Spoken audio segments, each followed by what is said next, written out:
Pragati Towards Livelihood, a skill training center, was started in July 2017.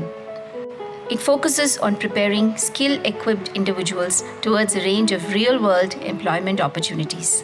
Pragati offers specialized skill training programs for individuals with autism spectrum disorder and is an open and replicable model.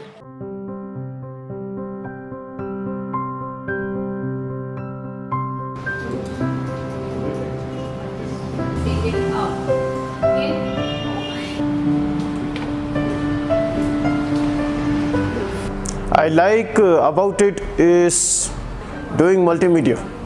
After completing AIMS course, what will I do in future?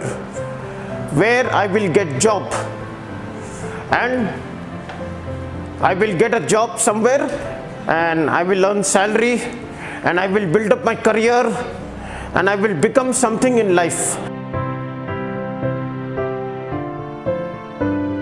I feel this block printing has a very calming effect on our children, and I think most of them, all of them, irrespective of their capabilities, what we talk about high functioning or low functioning, I think all of them are able to do this.